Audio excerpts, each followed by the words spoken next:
Nós vamos dar continuidade, teremos o último painel do dia, que tem como tema ameaças internas, o inimigo mora ao lado.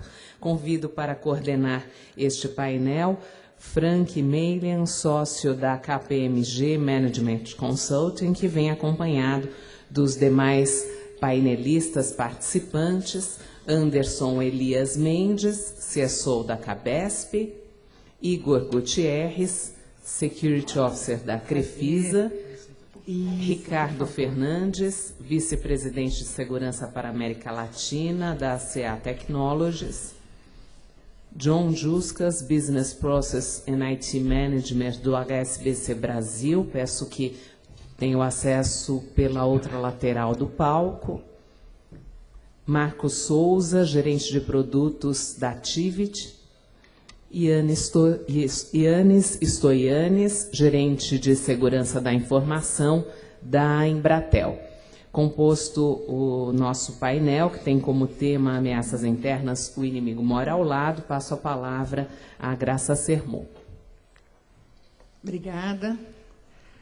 Vamos iniciar aí o nosso último painel.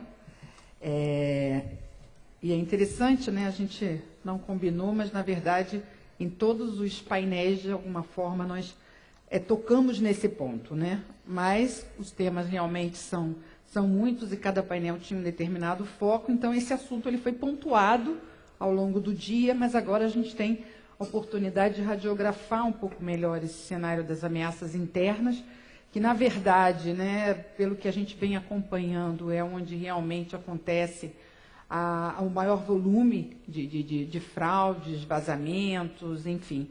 Então, a gente vai ter oportunidade, nesse painel, de olhar um pouco esse cenário, entender como é que ele acontece, quais são as tendências e soluções nessa área, e também a oportunidade de ouvir os nossos especialistas de segurança que estão aí pilotando os projetos nas empresas. Nós vamos dar início ao painel com, eu vou convidar o Ricardo Fernandes para abrir o tema, e logo em seguida a gente inicia aqui com a colaboração, né, sua aqui, o painel, o debate. Alô? Consegue me ouvir bem? Perfeito. Pessoal, boa noite. Meu nome é Ricardo Fernandes, sou responsável pela área de segurança na CA para a América Latina. É uma apresentação muito rápida que eu vou dar, muito mais uma conceituação do tema. Acho que, de uma certa forma, o tema foi muito bem discorrido durante o dia de hoje. Acho que várias perguntas já foram elaboradas, respondidas. Mas olhando aí o histórico de cada um dos participantes aqui do painel, nós discutimos bastante esse tema. Acho que existem pontos que vão ser agregados aí para vocês. Prometo ser bem rápido na apresentação, sem consumir o tempo de vocês. Somente para contextualizar, hoje, de uma certa maneira, o mundo, e não somente o mundo de TI, ele passa por uma série de fenômenos. A gente está enfrentando uma série de fenômenos. Fenômenos de cunho social e fenômenos de cunho econômicos. E, obviamente, a consequência disso é que o perímetro está se dissolvendo. Alguém já usou esse termo aqui hoje pela manhã, durante o dia, e é um fato. Porque, no passado, nós tínhamos uma rede corporativa muito bem delineada, muito bem estanque. Hoje em dia, essa rede corporativa é muito variável, é muito dinâmica. Então, esse perímetro, de uma certa forma, sendo dissolvido, ele traz, obviamente, um caráter de pressão, não somente para a área de TI, mas principalmente para a área de segurança sob a ótica do acesso. Então, nesse sentido, talvez o primeiro grande fenômeno, existe hoje uma questão que todo funcionário ele está 24 horas do dia ligado, ele está conectado. Invariavelmente, ele sai tarde do trabalho e ele continua conectado 24 horas por dia, 7 dias da semana. Já não existe mais uma distinção que é vida profissional e vida pessoal. Eu tenho certeza que todo mundo que está aqui padece dessa problemática. Um segundo aspecto é a questão da colaboração em redes sociais. Obviamente, as empresas se utilizam desse mecanismo como venda, como pesquisa de lançamento de produtos, mas também existe um outro aspecto social, que há uma geração nova que se utiliza desse tipo de plataforma como uma plataforma de comunicação. O e-mail, hoje em dia, já é um fato, ele é passado. Hoje em dia, o SMS e o Facebook é, sim, a plataforma de comunicação dessa geração. E a questão é que, quando essa geração começa a adentrar o ambiente corporativo, eles levam esse comportamento, levam esse tipo de atitude para o ambiente corporativo, exigindo esse tipo de acesso, continuando querendo se comunicar nesse tipo de plataforma. O terceiro aspecto, obviamente, é a questão da convergência. Hoje em dia, um tablet e um smartphone totalmente é um computador. Hoje, não é à toa que o notebook está decrescendo em termos de vendas e o tablet cresce numa velocidade impressionante. Falta muito pouco para que um tablet consiga substituir plenamente um PC. E isso, obviamente, traz uma nova pressão sobre nós. Outro aspecto é a questão de uma consequência de todos esses fatores. Os dados têm que estar acessíveis a qualquer momento, em qualquer tempo. Isso é um problema, porque o acesso tem que ser muito bem visualizado. Foi-se o tempo, efetivamente, que o acesso da pessoa ele estava restrito ao horário de trabalho, isso já não existe mais há muito tempo. Outra questão é uma externalização na nuvem, muito mais do que um evento, um fenômeno tecnológico, um evento econômico, é um novo modelo econômico, e obviamente você tem novos fatores de pressão sobre a área de segurança, porque hoje você tem como controlar necessariamente os controles de usuários privilegiados internos. Uma vez que você externaliza isso, como que você transporta esses mesmos controles? E obviamente esse controle ele é adicionado a um fator um pouco mais preocupante, é como você controla o MSP que vai ter acesso ao seu dado privilegiado. E, por fim, um outro fator muito interessante, invariavelmente várias pessoas compram o seu próprio tablet ou o seu smartphone. E eles querem acessar o dado corporativo. Essa linha tênue entre efetivamente acessar o dado corporativo através do dispositivo pessoal é um novo fator de pressão. Semana passada eu estava nos Estados Unidos e houve uma pesquisa lançada no mercado americano, tá? Mas é uma tendência mundial. 93% dos CIOs do mercado americano até 2013 vão aprovar 100% do acesso da rede corporativa através dos dispositivos pessoais. E essa é uma tendência que veio para ficar. Obviamente, com isso, há um consumo maior de TI, a consumerização, como já foi dito aqui hoje pela manhã, e essa é uma realidade, não é mais uma tendência, isso é uma realidade mundial. A América Latina ela segue a mesma prática e o Brasil segue exatamente a mesma tendência. Seria ingênuo pensar que esses fenômenos não teriam qualquer tipo de impacto organizacional. Ocorrem impactos organizacionais, alguns deles, obviamente, a transferência do controle da área de TI, da área de segurança para o usuário, há um compartilhamento desse controle, e, obviamente, a área de segurança cada vez mais objetiva, não somente proibir, mas, acima de tudo, controlar. Esse é o principal objetivo da área de segurança, e isso foi muito bem discorrido aqui pelo dia. Não se trata de uma questão de dispositivos aqui, o ponto é como efetivamente implementar controles efetivos. Há uma maior cooperação com a área de negócio. A área de TI e a área de segurança, elas deixam de ser simplesmente um suporte ao negócio e passam a ser efetivamente um catalisador de novos negócios. O lançamento de novos negócios são efetivamente calcados, fundamentados na tecnologia. Invariavelmente, o que ocorre é que CIOs e CSOs são chamados ao conselho diretivo, ao corpo diretivo, para dar sua opinião, quando não muito, eles fazem parte desse conselho. E, obviamente, a segurança, de uma certa maneira, isso é claro para todo mundo, a segurança ela cada vez mais cresce em importância. Absolutamente todos os fenômenos que eu citei agora há pouco, a segurança permeia todos. Então, qualquer tipo de fenômeno que ocorra hoje, a área de segurança ela é envolvida, ela tem que dar sua opinião, tem que dar seu parecer. O ponto é que, talvez aqui, para esse tipo de fenômeno, a questão da abordagem, a abordagem que algumas empresas continuam adotando no mercado, e o mercado brasileiro segue essa tendência, ainda é uma análise perimetral.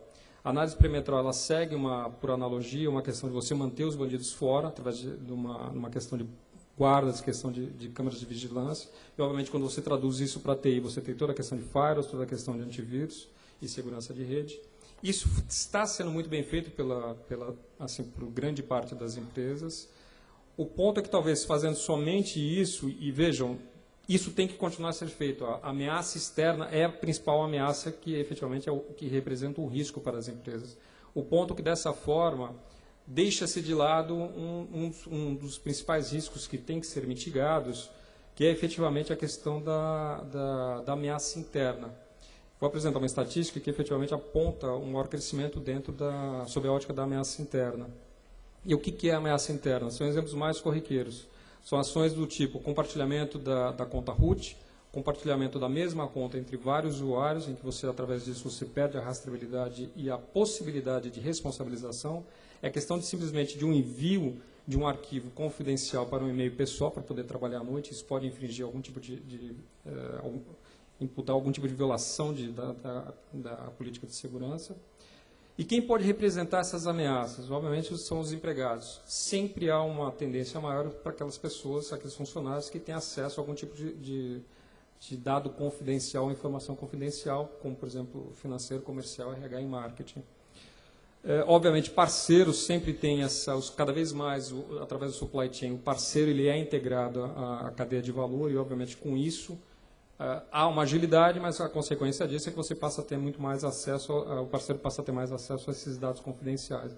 Então, ele também pode ser uma ameaça interna que tem que ser mitigada. E aí, por fim, a questão dos chamados usuários privilegiados, que talvez em termos, eu vou comentar isso um pouco mais à frente, mas talvez em termos de projeto de mitigar riscos de ameaças internas, os chamados usuários privilegiados são aqueles chamados quick wins. Efetivamente, eu iniciaria a nossa abordagem, iniciar por eles, uma vez que quase que metade da ameaça interna está calcada nesse tipo de usuário. Somente para contextualizar uma pesquisa, $124, isso é uma pesquisa mundial, tá? $124 é o custo por violação de registro comprometido, ou seja, a violação sai caro. Segundo o dado, 74% das empresas que sofreram algum tipo de violação perderam cliente. Então, há uma ligação direta entre a violação e o impacto no negócio. Isso é claro. Nós temos vários exemplos, inclusive no mercado brasileiro, alguns exemplos recentes. E talvez esse seja o dado mais importante nesse slide. 48% das violações foram decorrentes do acesso privilegiado. Esse dado é de 2010. Em 2011, essa pesquisa foi relançada. Caiu um pouco, mas continua sendo um dos principais pontos em termos de ameaças internas, de ameaças como um todo. A ameaça interna vem crescendo gradativamente. Para o fraudador, para o hacker, obviamente, sempre ele vai buscar algum tipo de brecha na segurança externa. E, obviamente, cada vez com as tecnologias cada vez mais avançadas, as políticas cada vez mais maduras, isso requer tempo e esforço. Muitas vezes a engenharia social ela acaba sendo uma forma de burlar toda essa segurança que a gente acabou sendo muito maduro na borda externa. Então, obviamente, você passa a ter quadrilhas, passa a ter ações criminosas de pessoas externas em conjunto com pessoas internas. E o ponto interessante aqui é o usuário privilegiado ele pode causar esse tipo de violação intencional ou não intencional por uma simples negligência. Foi um ponto que a gente discutiu bastante. O que causa a violação? São vários aspectos, tanto sob a ótica técnica, desde uma política, nós discutimos várias tecnologias aqui durante o dia de análise comportamental, que isso seria assim, o estado da arte, digamos assim, sob a ótica do acesso. Mas ainda hoje o mercado brasileiro ele padece de empresas que têm políticas fracas de senha. Políticas do tipo que você não tem uma nova senha trocada por um determinado período de tempo. Políticas de senha que são tão fracas que você aceita números sequenciais. Então, essa ainda é uma realidade hoje que nós vemos no mercado brasileiro. Não somente no mercado brasileiro, mas também no mercado americano. Isso não é uma prerrogativa só do Brasil. Tá? Existem também causas que são não técnicos, e aqui talvez o ponto mais interessante a ser salientado, que a gente discutiu bastante aqui, é a questão da conscientização. Acho que absolutamente todos os painéis comentaram essa questão da conscientização e ela é absolutamente primordial. O que ainda o mercado brasileiro padece, e talvez até por uma falta de uma jurisprudência um pouco mais arrojada, é a questão da imputação de responsabilidade. O usuário, muitas vezes, no momento que ele está tendo algum tipo quando ele lida com a informação privilegiada, muitas vezes ele tem aquela sensação de videogame. No videogame, se você morre, na vida real você não tem absolutamente nenhum tipo de consequência. O usuário, muitas vezes, ele tem essa sensação. Eu posso causar algum tipo de impacto, algum tipo de dano, mas eu não vou ser imputado nenhum tipo de penalidade. Então, falta uma ponte a ser construída, e algumas empresas têm feito esse trabalho, falta uma ponte efetivamente a ser construída entre a causa e efetivamente a imputar uma responsabilidade, algum tipo de penalidade àquele usuário. E isso tem que ser comunicado. A política de segurança ela é eficaz, ela tem que ser instaurada, tem que ser comunicada de uma forma muito clara. Por isso que em alguns momentos, até uma pergunta do painel anterior, foi qual a relação entre RH e segurança, é total. Eu diria até mais, entre RH, segurança e o marketing interno. Porque a política de segurança não é um projeto, é um programa. Você inicia sistematicamente, você tem que estar comunicando isso. E sistematicamente você tem que comunicar e alertar aquela questão do accountability.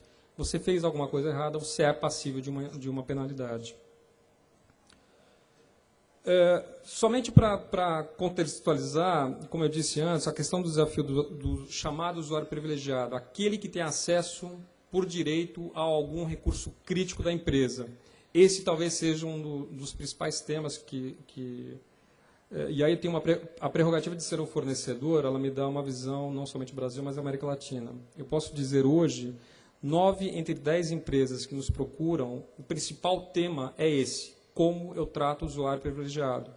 Aquele usuário que efetivamente tem acesso e, através de uma falta de rastreabilidade, eu não consigo imputar uma responsabilidade a ele. Como que eu posso fazer isso? Eu sempre comento, tecnologia para isso existe. Obviamente, o que tem que ser atrelado à tecnologia é também uma política clara de processos comunicados ao usuário. Mas esse é o tipo de problemática hoje, que ela é latente, ela está extremamente aquecida no mercado brasileiro. Quase que todas as empresas têm essa preocupação de como lidar com isso. É efetivamente aquele usuário que pode tomar qualquer tipo de ação e ele mesmo apagar qualquer tipo de rastro. Então, esse mora em um perigo muito específico. Obviamente, quando a gente fala de cloud, de virtualização, esse tema ele se expande. Acaba sendo muito mais problemático, você acaba enfrentando alguns problemas adicionais. Obviamente, para esse tipo de ameaça interna, a gente acaba tendo que adotar uma abordagem diferenciada. O ponto que eu sempre comento, você tem dado o tipo de usuário, dado o tipo de canal de acesso, e cada vez mais esses canais de acesso eles estão sendo incrementados. Esses usuários utilizando os canais de acesso, utilizando sistemas, dados e aplicações. Esse é o objetivo primordial. Obviamente, isso dentro de um contexto de TI. A abordagem que deveria ser adotada é que, efetivamente, o acesso, o controle da informação com relação a sistemas aplicativos e dados, necessariamente esse controle de informação deveria estar inserido em um controle de acesso. Isso deveria ser integrado. Mas, acima de tudo, ambos deveriam estar inseridos dentro de uma política de controle de identidade. Gerenciar a identidade deveria ter como premissa integrada o controle do acesso e o controle da informação. Obviamente, respeitando todas as políticas de segurança e todas as políticas de acesso. Por quê? Porque, de uma certa maneira, o que hoje se vivencia é que você tem projetos de DLP, tradicional, em que necessariamente você tem toda a parte de classificação de informação para depois partir para o controle de informação, e você tem projetos de identidade e acesso. São completamente desassociados. O projeto de identidade vislumbrando toda a parte toda a parte de papéis e direitos de acesso, e toda a parte do acesso em si com relação a toda a parte de enforcement. E o projeto da LP, obviamente, com toda essa parte de classificação e toda a parte de controle. O fato é que hoje esses projetos eles são desassociados e são segregados. Isso é um erro. É um erro sobre uma ótica de uma arquitetura de segurança. O que efetivamente nós entendemos que seria uma abordagem mais completa seria ter, sim, toda uma integração entre um projeto de identidade, um projeto de acesso e toda uma camada de controle da informação. De tal forma que a questão do controle de informação ele seja analisado e seja validado sob uma ótica de identidade. Então, dessa forma, um exemplo prático, hoje você tem projetos de DLP em que, efetivamente, um usuário de RH, por direito, ele acessa dados de RH. Se, efetivamente, essa pessoa ela é promovida, por exemplo, é transferida para um departamento financeiro, o projeto tradicional do DLP não enxerga isso. O gestor ele é responsável, necessariamente ele tem que ir lá e alterar essas características. Uma nova abordagem que houvesse tudo isso integrado, no momento que houvesse uma alteração de identidade, houvesse uma alteração de perfil, isso também acarretasse uma alteração dentro da ótica do DLP. 3 minutos para a minha apresentação para o painel. Pô, não me mata do coração aqui. Bom, em resumo, só esse é o último slide. Violações de segurança sempre continuarão ocorrendo, tá? Isso não adianta dizer que segurança é 100%, isso não existe. A segurança a gente está sempre correndo atrás, tentando sempre avançar um passo, mas a gente está sempre realmente correndo atrás da ameaça em si. A abordagem tradicional, simplesmente perimetral, ela é boa, ela tem que continuar sendo investida, mas ela não é suficiente. Existe a necessidade de todo um controle também interno com relação à chamada ameaça interna. Para mitigar essas ameaças internas, obviamente, políticas e processos são absolutamente primordiais. Tecnologia é sempre boa, é sempre primordial. Eu sou um fornecedor de tecnologia, esse é o meu papel. Mas eu entendo que dentro da área de segurança você não consegue desassociar uma boa tecnologia sem uma ótima política de segurança. Se você tiver um péssimo processo implementando uma ótima tecnologia, você vai ter um resultado pífio. Então, sempre há esse cuidado com relação a manter sempre e não ter o sonho de investir em tecnologia no sentido de mitigar algum risco de segurança. Gestão de identidade e acesso ajuda sim, mas eu acho que talvez o próximo passo que efetivamente nós temos que começar a prestar atenção é gestão de identidade numa ótica mais inteligente. Por exemplo, no momento do acesso, você ter toda uma análise comportamental e uma análise de contexto que traga inteligência àquele acesso, baseado em conteúdo, baseado em contexto do tipo, da onde que a pessoa está se logando, que máquina está se logando, se foge do padrão habitual do acesso dela, se está de acordo com o tipo de transações que ela tem ou não o hábito de fazer. Esse tipo de tecnologia existe. Obviamente não são tecnologias tão simples de serem implementadas, mas já existem. Pessoal, era isso, era mais contextualizá-los para o início do debate. Eu acho que, de uma certa forma, toda essa questão da ameaça interna foi muito bem discorrida no dia de hoje. Mas, Graça, agora... Tá, obrigada, Ricardo. Eu vou passar a palavra para o Frank, dar início aí ao nosso debate. Obrigado, Graça. Obrigado, Ricardo, pela apresentação. Uma excelente introdução para contextualizar o nosso tema. E eu acho que com a apresentação do Ricardo foi bom porque a gente conseguiu ter um panorama geral da organização do tema de segurança da informação e agora nós vamos discutir ele do ponto de vista interno. E para discutir ele um pouco do ponto de vista interno, além das tecnologias, além da organização da segurança da informação interna, a gente também tem que olhar um pouco do que vem acontecendo no nosso país e também ao redor do mundo. Nós acompanhamos algumas semanas atrás uma grande onda de ataques, principalmente aqui no Brasil, focando instituições financeiras, depois empresas de telecom e assim por diante. Isso mostra o grau de organização dessas, podemos dizer, dessas organizações ou desses criminosos que interferem e indisponibilizam operações de grandes empresas. E a gente também tem acompanhado os movimentos que têm sido realizados contra o capitalismo. Então, dentro dessa ótica, dentro desse contexto de grandes movimentações, quer dizer, quais são os riscos que as nossas empresas têm que observar dentro dessa realidade? Para discutir, para introduzir um pouco esse tema, nós temos aqui um conjunto de perguntas que nós vamos abordar a segurança da informação do ponto de vista interno dentro do contexto prático, dentro do contexto das nossas empresas.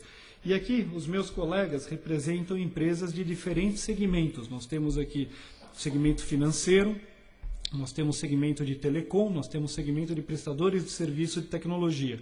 Então eu vou direcionar uma pergunta a um colega e, evidentemente, qualquer um dos outros fiquem à vontade de complementar caso a realidade dentro da sua empresa seja diferente ou seja complementar àquilo que foi dito.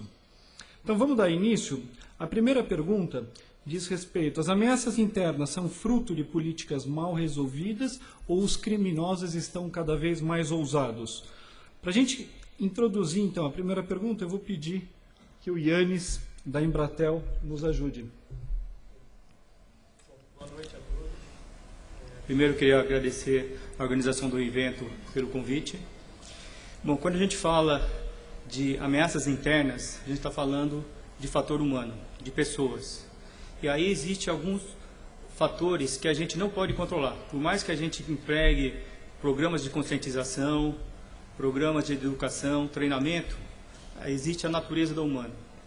Então, existem dois grupos que eu vejo como ameaças internas de fatores humanos. Primeiro, são aquelas pessoas que estão naquela categoria que coloco como que tem transtorno de personalidade. São aquelas de caráter ambivalente, pessoas que não têm a ausência de princípios morais, ausência de princípios éticos.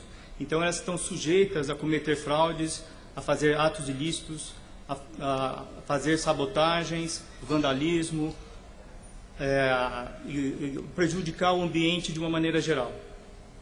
Então elas são motivadas eventualmente por uma necessidade de ter ganhos financeiros, necessidade de alguma vingança que ele sofreu pela empresa, ele não foi promovido, então ele age de maneira para prejudicar a empresa. Isso é da natureza da pessoa. Não adianta você querer colocar um programa de conscientização, porque faz parte da índole da pessoa. E um outro grupo são os negligentes, são aquelas pessoas que são imprudentes que são inconsequentes, são insubordinados. Essas pessoas, com alguma conscientização, você consegue até melhorar. Mas ele visa não seguir os controles de segurança. Ele não gosta de seguir as políticas e as normas das empresas. Ele acha aquilo que é muito burocrático, que ele já sabe fazer o trabalho dele, não precisa seguir nenhum processo. Ele confia nas pessoas, ele acha que pode mandar um e-mail e não vai ter problema, ele acha que pode pegar a conta dele de perfil administrador e emprestar para outra pessoa. Então isso cria um cenário prejudicial para a empresa. E quando você tem uma pessoa que tem um transtorno de caráter e um outro que é o negligente, você cria um ambiente propício a ter fraudes e atos ilícitos, né? E quais são as oportunidades, né? As pessoas nesses grupos, eles conhecem quais são os processos da empresa, eles trabalham geralmente há mais de 2 anos, há 5 anos na empresa, ele conhece exatamente como é que funciona, eles sabem onde estão as falhas de segurança, onde estão as falhas do controle, eles conhecem as pessoas, eles podem, através de engenharia social, obter informações, porque muitos deles estão numa posição privilegiada, muitos deles estão numa posição de gerência, de coordenação, então eles conseguem obter informações e usar esse grupo de informações que ele tem de falhas e mais acessos privilegiados e cometer fraudes e acessos indevidos e sabem que não vão ser identificados. Eles sabem que, mesmo que se for identificado, às vezes a empresa não pode punir, porque ele sabe que não tem controles efetivos. E se for identificado, o máximo que pode ser feito no caso de fraude, por exemplo, ele ser demitido. Ele sabe que, eventualmente, a empresa não vai poder entrar com uma ação criminal de perdas e danos, porque a empresa não tem os controles, não tem as evidências que podem, juridicamente, fazer um processo contra ele, porque ele conhece exatamente o processo. Então, nesse ponto, a segurança tem que atacar na parte dos controles, né? Evitar que as pessoas sejam encorajadas a fazer esse tipo de ações indevidas, de fraudes, de atos ilícitos ou de ações indevidas no ambiente, né? E como fazer isso, né? Essas pessoas podem ter esses controles, essas necessidades, e você colocar controles específicos, como foi apresentado na apresentação do Ricardo, e as pessoas sentirem desencorajadas a fazer esse tipo de ação.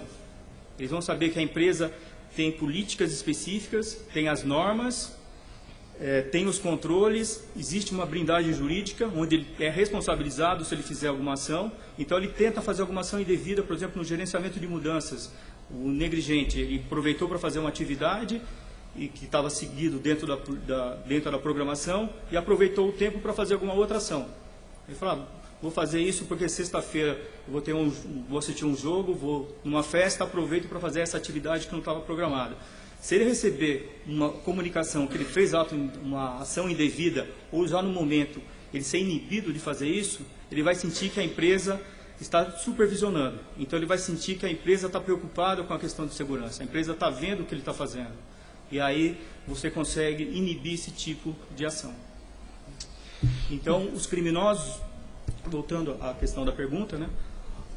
A política é importante sim, mas a ousadia dos criminosos junto com essas questões das pessoas, do caráter das pessoas, simplesmente não é suficiente. Então é preciso colocar mais alguns tipos de controle adicionais, colocar monitoração, auditoria e dentro de um processo cíclico melhorar a política, melhorar a segurança, melhorar os controles.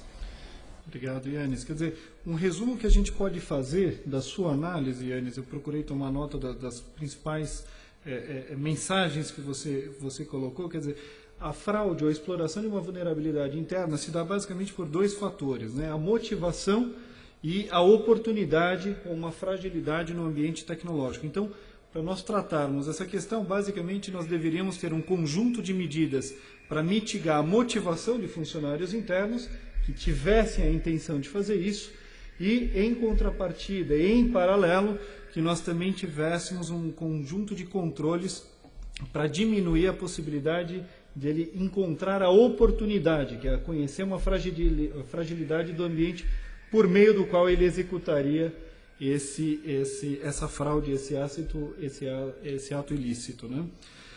Entrando um pouco mais nessa questão, então, vamos analisar um pouco como que a tecnologia pode atuar para minimizar essas vulnerabilidades. E para falar de tecnologia, eu queria pedir que o Ricardo iniciasse a nossa discussão novamente. Ricardo.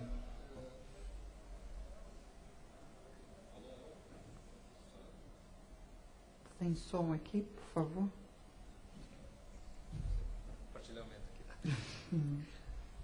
A CA, ela é uma empresa que ela não é uma empresa perimetral, não tem soluções de segurança para borda, para perímetro. Então, nossas soluções são muito bem focalizadas, principalmente na questão da ameaça interna.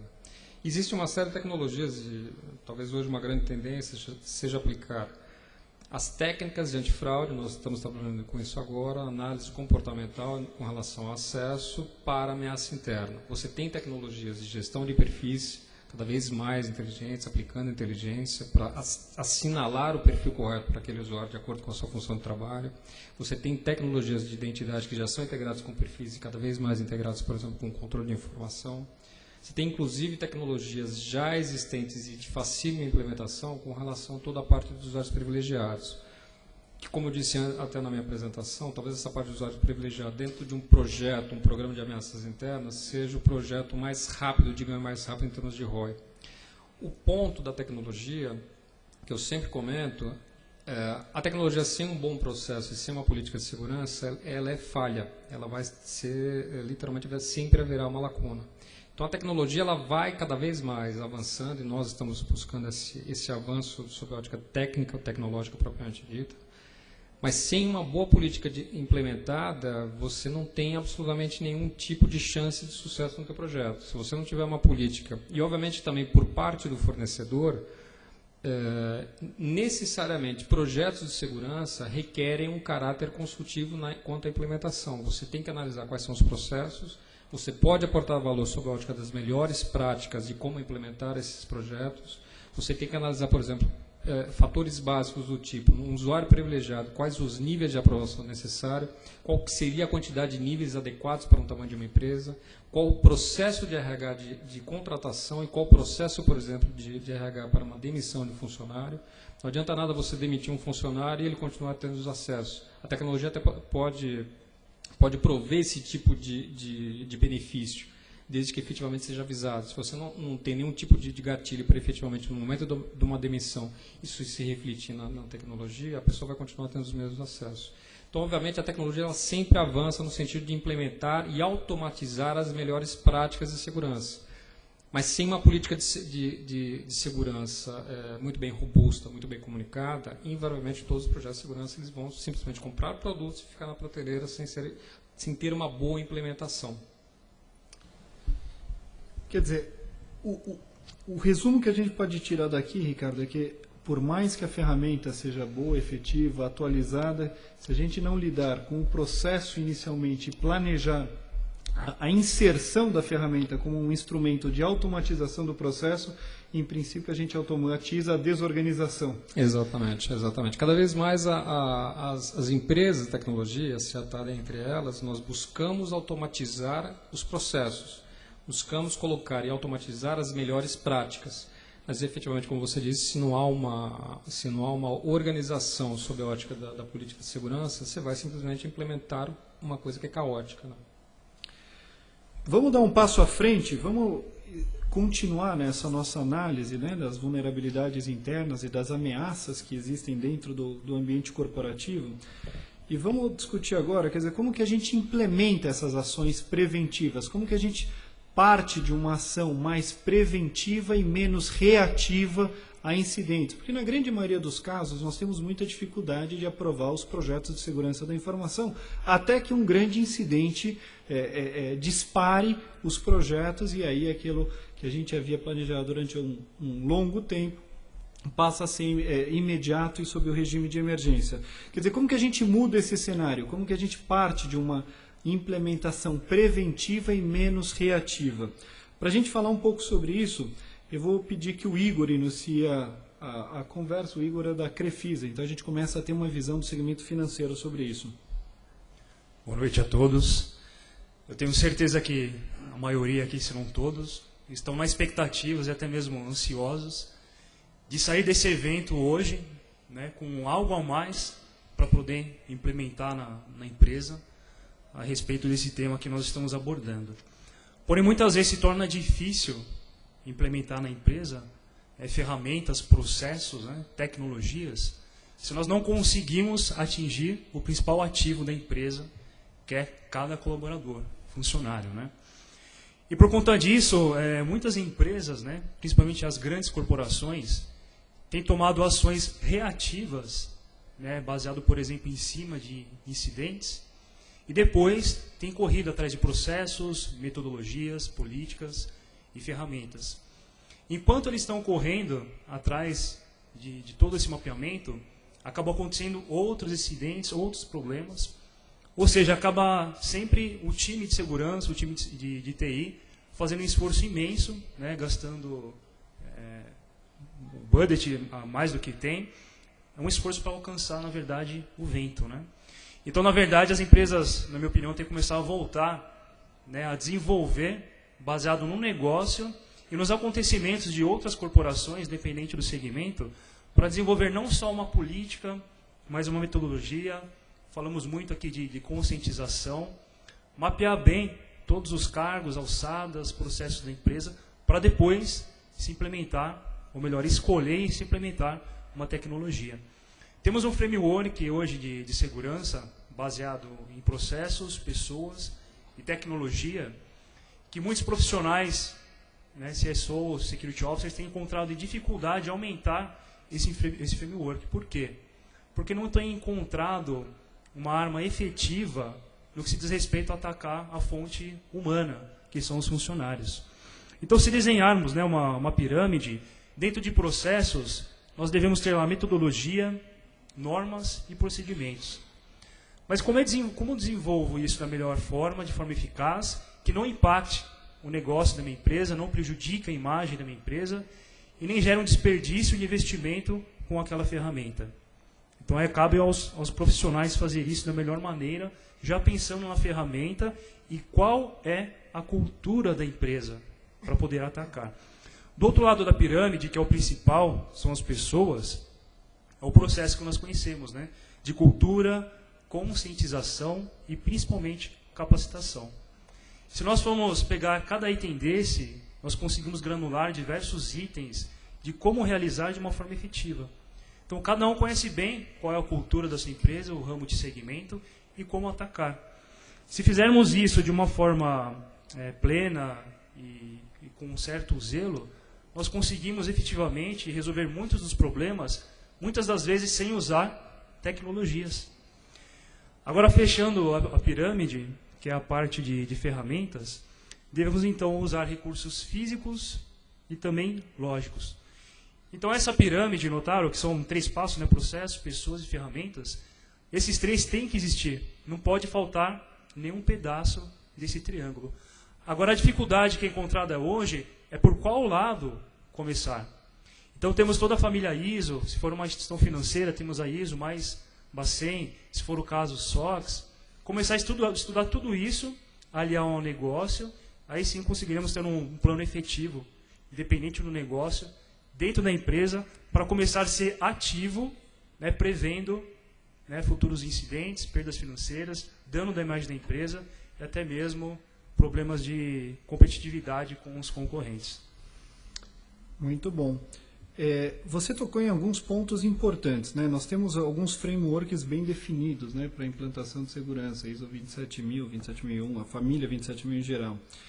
E quando a gente fala de implantar segurança, agora vamos olhar sobre a perspectiva da área de negócios, né, das áreas operacionais da empresa, em receber as nossas proposições de controles de segurança, né? Invariavelmente, a percepção é de que nós estamos prejudicando a agilidade dos negócios. Então, se você pega uma grande empresa de telecom, um grande banco, eles querem lançar produtos com muita agilidade, com muita rapidez.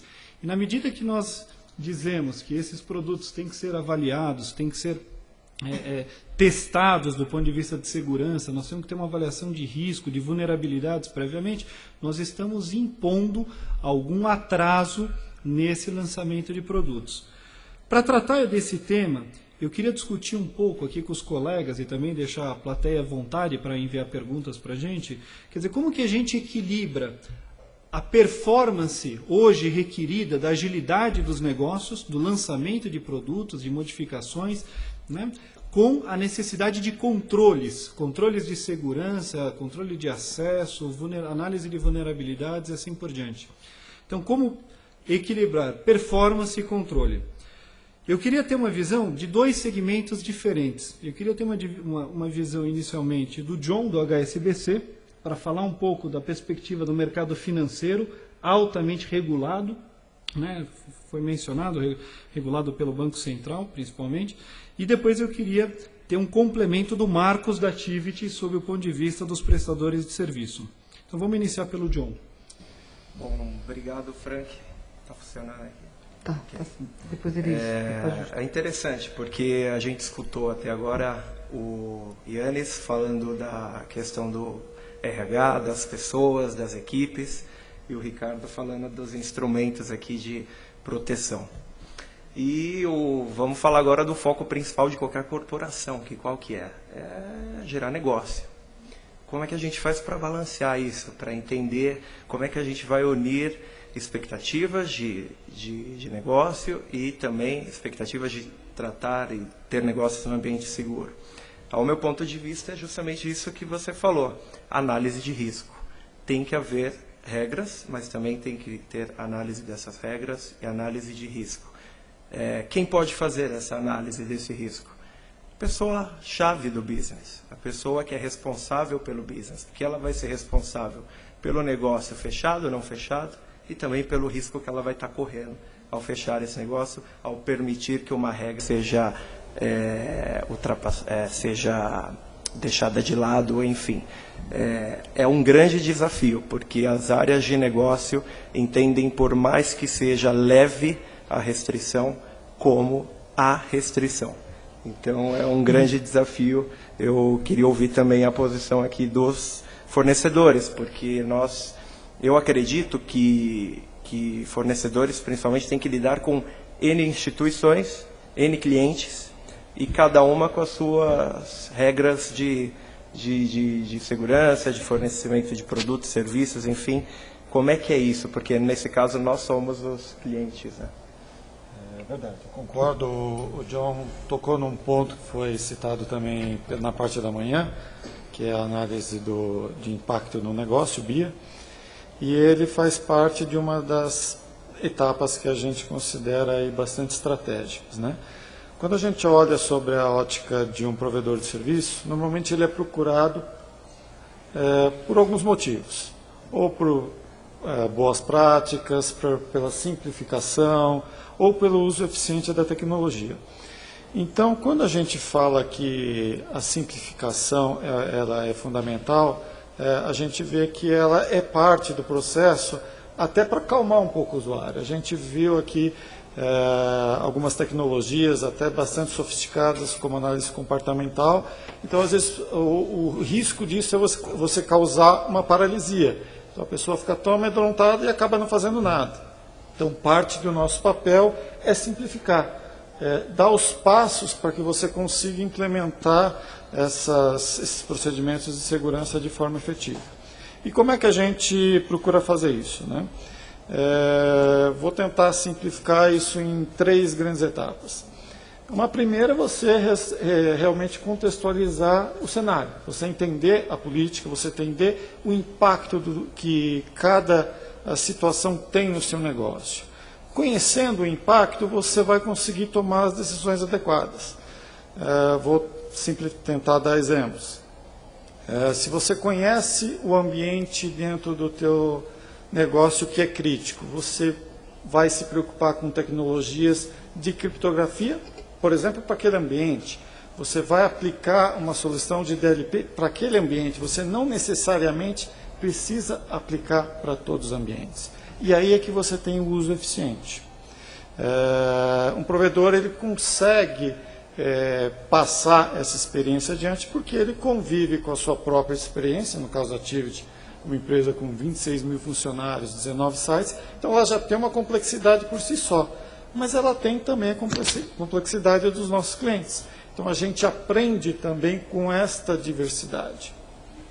E a gente traz também essa diversidade para o caráter educacional.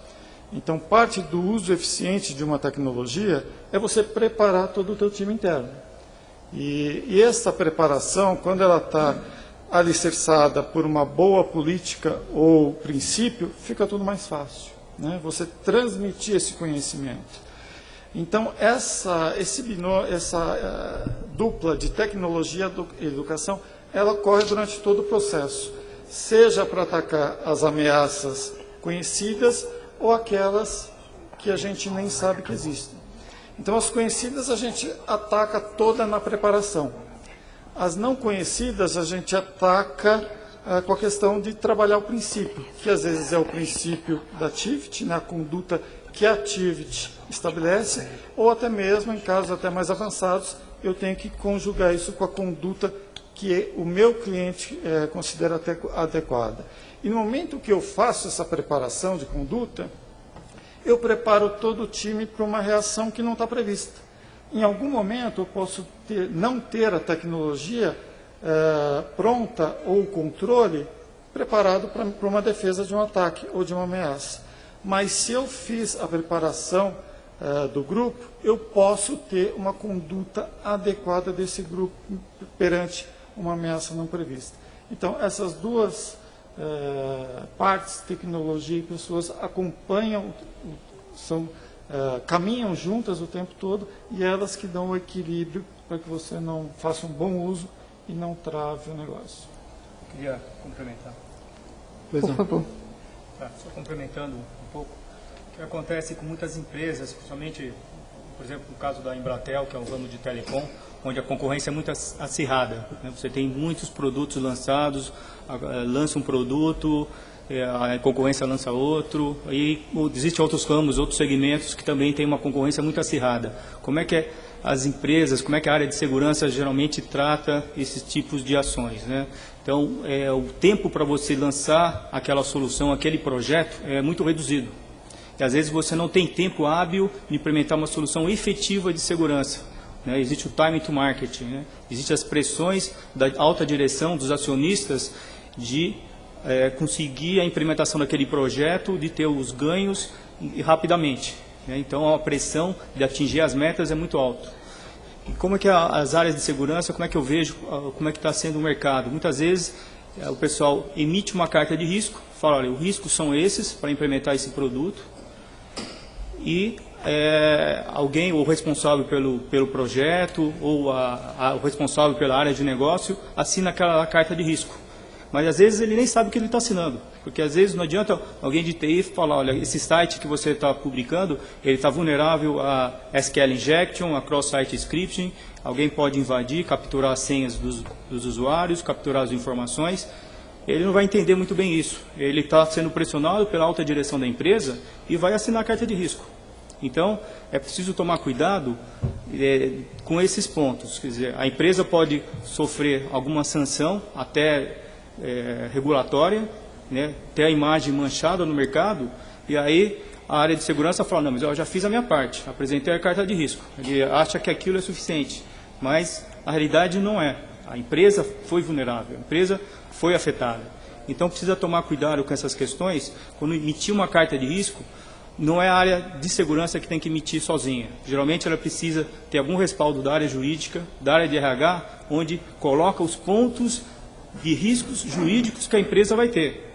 E aí, quando o responsável da área de negócio vê, opa, a área de segurança emitiu uma carta de risco, mas ela está respaldada pela área jurídica, ela vai ver aquela carta de risco com outros olhos. Ela vai pensar 2 vezes antes de assinar. E outra, às vezes essa carta de risco, até que ponto eles podem aceitar esse risco? Quer dizer, você tem aquela oportunidade, porque se você não lançar também o projeto, a concorrência vai lançar, então você vai perder o mercado. Então você tem que balancear esses 2 pontos e até decidir até que ponto vou correr o risco. E se acontecer o risco, já ter as ações já definidas. Ok, aconteceu isso, mas o meu prejuízo, até esse ponto, eu consigo tratar, eu consigo mitigar. E aí, periodicamente, fazer essa revisão.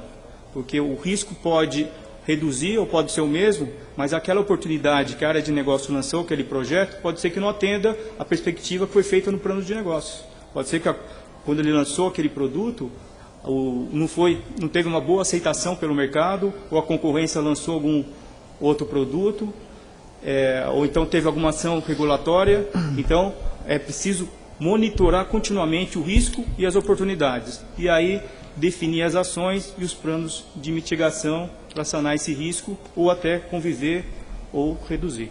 Eu vou privilegiar aqui a nossa plateia virtual, que ainda está conosco até esse final. Acho importante, agradeço a vocês que estão nos acompanhando pela internet.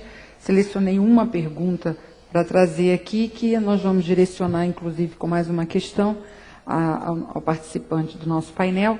E a pergunta é do Erasmo Guimarães. O Erasmo diz o seguinte: treinamento e conscientização de funcionários na questão da engenharia social. Esse é o meu ponto.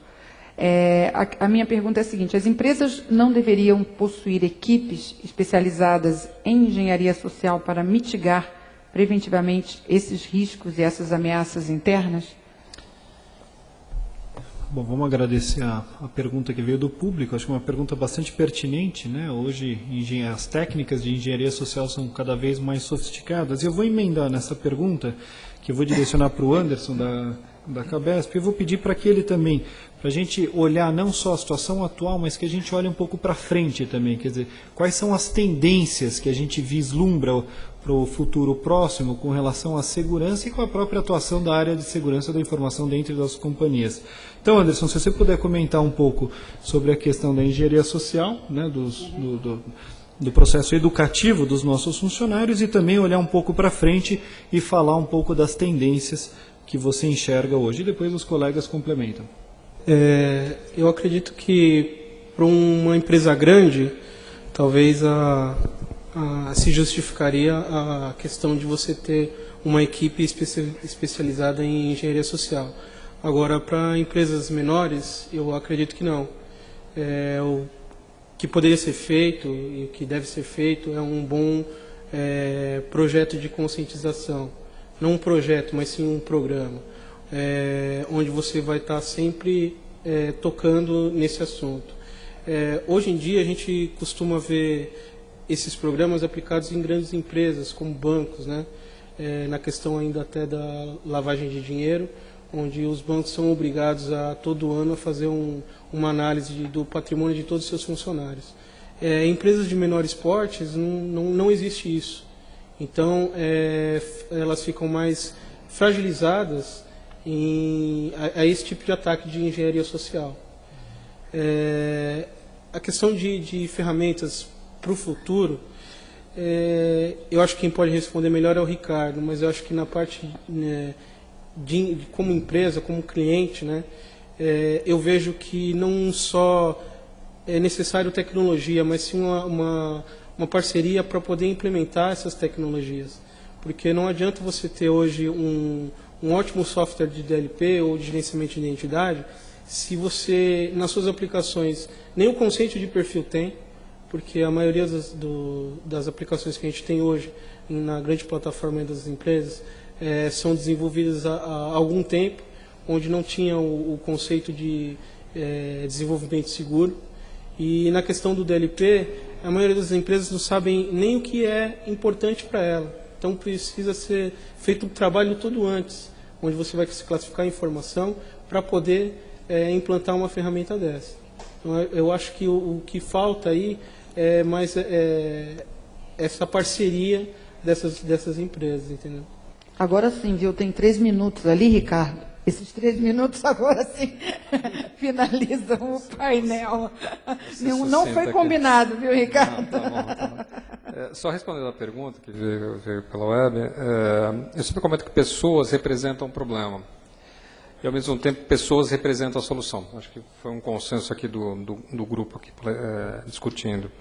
Nesse sentido, ter um grupo que efetivamente corporativo, que ataque e enfrente esse tipo de situação é absolutamente primordial. Passa necessariamente por ter um apoio executivo. Hoje em dia, nós vemos CSOs que estão diretamente ligados a presidentes de empresas.